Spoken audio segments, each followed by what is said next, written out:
Peringatan, jika mau nonton video durasi panjang, segera tutup video ini dan pindah ke versi recap per 5 atau per 10 chapter. Jika belum ada video versi recap terbaru, tunggu aja sampai angka chapternya mencapai syarat recap. Itu aja, terima kasih.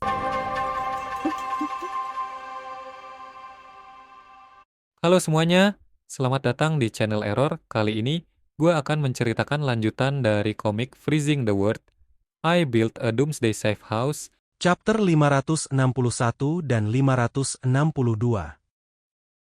Setelah Xiaolian dan Peng Li pergi, Xiaolian segera menghubungi kantor pusat. Markas besar, ini Chen Xiaolian. Kami telah berpisah dari Zhang Yi dan Liang Yu. Mereka tidak mematuhi perintah, tinggal di luar lapangan Jiangning dan bersikap terlalu pasif. Kami tidak bisa menoleransi perilaku mereka, jadi kami memilih meninggalkan tim. Setelah Zhu Zheng mendengarkan, dia hanya memejamkan mata dan berkata dengan tenang, "Aku mengerti. Aku setuju kalau kau bisa bertindak sendiri." Zhu Zheng, dia mengawasi kembali keadaan Zhang Yi dan kemudian berhenti, memegang dahinya dan tersenyum tak berdaya. Aku lupa kalau orang ini pandai dalam serangan balik defensif. Sangat sulit baginya untuk menjadi pengintai. Para muatan di kota luar secara nominal mematuhi perintah kota Blizzard. Tetapi itu tidak berarti bahwa kota Blizzard dapat memerintah mereka tanpa batasan. Terutama sekarang, meminta Zhang Yi masuk jauh ke dalam kabut untuk mencari keberadaan Eclipse Moon sama saja dengan meminta Zhang Yi dan yang lainnya mati. Itulah kenapa Zhang Yi memainkan arti perintah maju dengan bergerak maju sampai batas tertentu sebelum berhenti. Lagu pula, insiden ini tidak akan berdampak banyak pada misi secara keseluruhan. Kita awasi saja dulu, ucap Zhu Zheng tidak berdaya. Pada saat ini, situasi pertempuran telah mencapai titik puncaknya. Di medan perang barat, situasi pertempuran di tim Wu Shifang menjadi semakin berbahaya. Jia Heting, diinjak oleh Daiko Yanjin dan organ dalamnya hancur. Mati atau tidaknya tidak diketahui karena di bawah tanah. Yah, anggap aja mati. Dan Wu Shifang, yang mengandalkan pertarungan gabungan dengan klonnya, bahkan tidak dapat memblokir 3 gerakan Daiko Yanjin. Tahan dia. Mo Zhongning berteriak pada Wu Shifang. Kemudian dia memanggil sejumlah besar Soul Beast penghancur, bersiap untuk memberikan serangan besar pada Daiko Yanjin. Jika aku memanggil sejumlah besar Soul Beast penghancur, aku yakin aku bisa membunuhnya. Pikir Mo Zhongning bersiap memanggil Soul Beast penghancur dalam jumlah banyak. Ayo, ucap Wu Shifang. Mengajak klonnya menyerang secara bersamaan. Tubuh Wu Shifang mengalami retakan pada tangan dan rahangnya akibat serangan Daiko Yanjin sebelumnya. Dalam keputusasaan klonnya membuang busur panah dan memilih untuk melawan dengan menggunakan gada dalam pertarungan jarak dekat. Kau mau mencoba menghentikanku? Levelmu terlalu rendah. Ucap Daiko Yanjin meremehkan serangan combo Wu Shifang dan klonnya. Dia seperti lokomotif yang melaju kencang, menabrak tubuh dan klon Wu Shifang. Dan benar saja Wu Shifang dan klonnya terlempar, tidak mampu menahan serangan Daiko Yanjin. Sialan! Kalau aku bukan mutan yang diperkuat, aku pasti sudah mati karena serangan tadi. Pikir Wu Shifang yang tergeletak di tanah. Dan organ dalamnya telah hancur berkeping-keping di banyak tempat. Tepat ketika Daiko Yanjin mengangkat tombak di tangannya untuk menusuk Wu Shifang sampai mati. Teleportasi, teriak Li Weihai. Pada saat kritis, Li Weihai menggunakan kemampuannya menggerakkan objek untuk memindahkan Daiko Yanjin. Tubuh Daiko Yanjin tiba-tiba menghilang dari tempat itu dan tiba-tiba muncul puluhan meter di udara. Ayo Soul Beast penghancur. Teriak Mo Zhongning memberikan perintah pada Soul Beast untuk menyerang. Ratusan Soul Beast penghancur yang berbentuk seperti burung kemudian menggerumbungi Daiko Yanjin di udara. Sebuah ledakan dahsyat terdengar di udara. Tetapi saat Dagong Yanjin jatuh dari langit, semua orang bisa melihat dengan jelas bahwa kecuali rambut hitam yang hangus, tidak ada satupun luka di tubuhnya. Wu Shifang dan yang lainnya dipenuhi dengan keputusasaan saat ini. Bagaimana kami harus melawan musuh sekuat itu? Pikir Wu Shifang yang berdiri dengan susah payah. Sebelum melaksanakan misi ini, mereka juga memikirkan betapa kuatnya anggota Eclipse Moon. Meskipun ada contoh pertempuran pertama, pertempuran itu sendiri merupakan ujian bagi keadaan, dan kekuatan organisasi mutan yang terlibat tidaklah termasuk yang terbaik. Kali ini, sekitar selusin orang yang terpilih semuanya berada di tingkat atas dari kota terluar wilayah Jiangnan. Meski sama-sama muatan tingkat delta, perbedaan kekuatannya sangat besar. Dia monster. Mo Zhongning menutupi kepalanya dan berkata dengan putus asa. Daikou Yanjin memandang mereka yang sudah babak belur. Kerjasama kalian sangat baik, tapi sayangnya terlalu lemah. Soul Beast penghancur Mo Zhongning pandai melakukan serangan diam-diam dan dapat menyerang lawan secara diam-diam tanpa disadari. Tetapi saat menghadapi mutan orc tingkat atas, kemampuannya menjadi lelucon belaka. Kesenangannya hampir berakhir, aku akan mengantarmu pulang sekarang. Daikou Yanjin mengangkat tombak di tangannya, membidik ke arah Mo Zhongning, dan menyerang Mo Zhongning. Dan pada saat yang sama, dari kabut yang jauh, sebuah meteor menerobos kabut dan melesat ke arah Daikou Yanjin. Sialan! Kenapa masih ada orang di sini? Pikir Daikou Yanjin. Pada saat ini, mustahil baginya untuk menghentikannya. Lengannya dengan cepat mengangkat tombak dan mencoba memblokir serangan itu. Kekuatan yang berat dan mengerikan itu menyebabkan tubuh Daikou Yanjin bergetar. Dan dia terpukul mundur lebih dari 10 langkah sebelum dia dapat sepenuhnya memblokir serangan tersebut. Ketika Wu Shifang, Mo Zhongning, dan Li Weihai yang putus asa melihat pemandangan ini, mata mereka berangsur-angsur berbinar dengan tanda-tanda harapan. Mereka tahu Tianshen akan datang. Tim Tianshen sudah tiba. Pikir Wu Shifang dan yang lainnya merasa lega. Ke arah di mana rantai itu memanjang, 3 sosok muncul dari dalam kabut.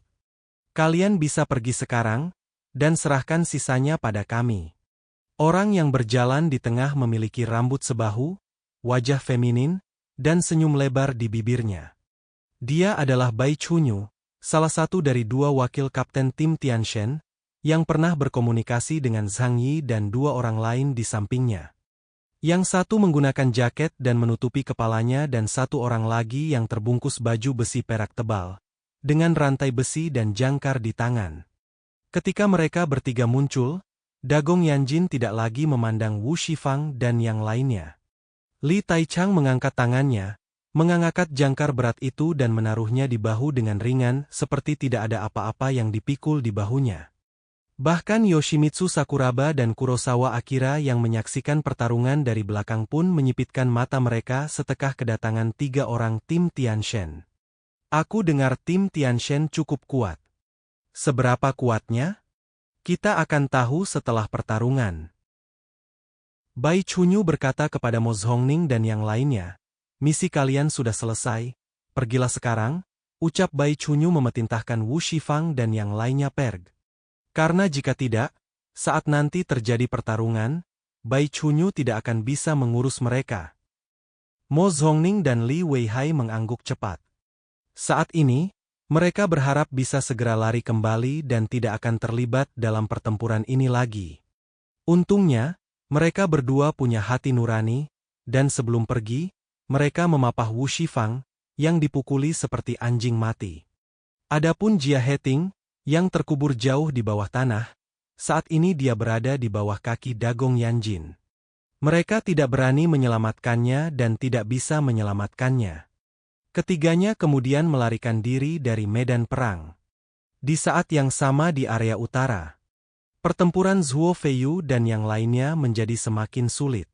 Kamiya yang berubah menjadi ular besar memiliki pertahanan dan kekuatan serangan yang sangat mengerikan, sehingga memaksa mereka untuk melibatkan 3 orang dalam pertempuran.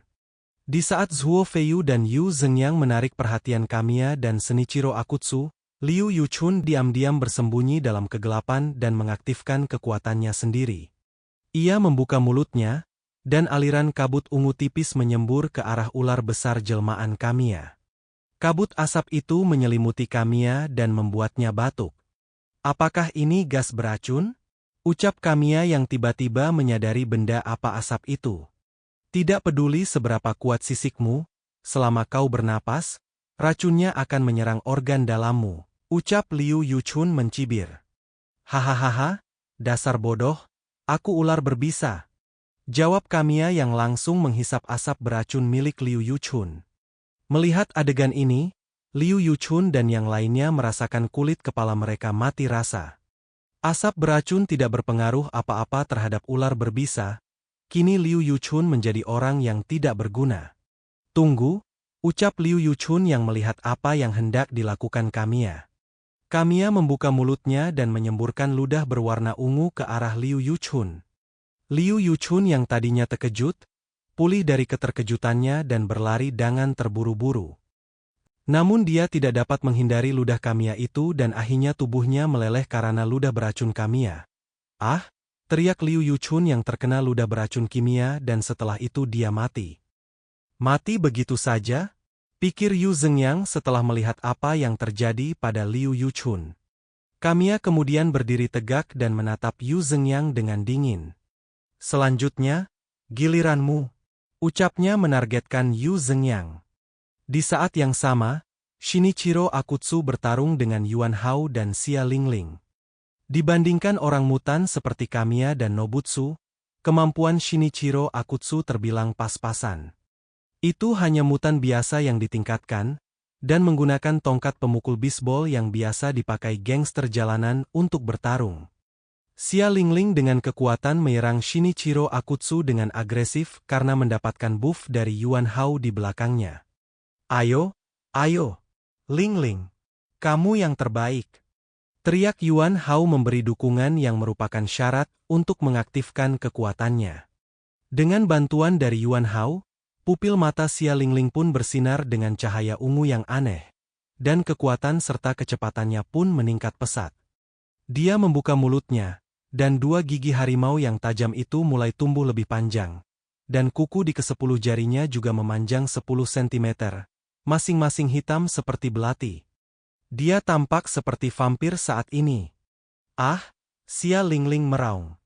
Setelah beberapa saat bertarung Shinichiro Akutsu menemukan kesempatan untuk menyerang. Kekuatan Shinichiro Akutsu bersal dari rasa percaya dirinya. Semakin dia percaya diri semakin kawal dia bahkan sampai setara mutant level Y di saat yang sama kekuatan pemukul bisbolnya pun bisa ketajam katana.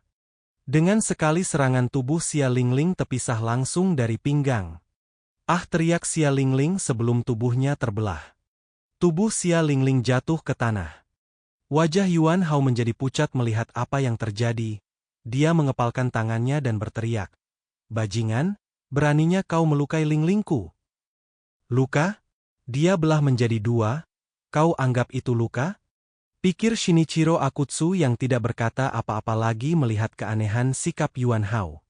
Di sisi lain di tubuh Xia Lingling yang terbaring di tanah, ratusan benang tipis berwarna darah tiba-tiba memanjang dari tengah kedua tubuhnya, dan kemudian terhubung bersama. Saat benang berwarna darah itu berkontraksi, kedua tubuhnya menyatu dengan kuat, bahkan setiap ototnya dijahit dengan erat. Apa? Teriak Shinichiro Akutsu terkejut melihat kejadian itu. Xia Lingling bangkit dari tanah, namun ekspresinya menjadi dingin dan menakutkan dan tanpa kesadaran. Melihat itu, Akutsu berkata dengan tenang apa? Ternyata cuma zombie. Kemudian chapter 561 dan 562 pun berakhir. Kata-kata hari ini adalah Halo Everinyan. Jangan lupa klik tombol like dan tinggalkan komentar kalian guys. Jangan biarkan kolom komentar kosong. Kalau kalian punya kritik dan saran, ketikkan di kolom komentar. Itu aja. Adios.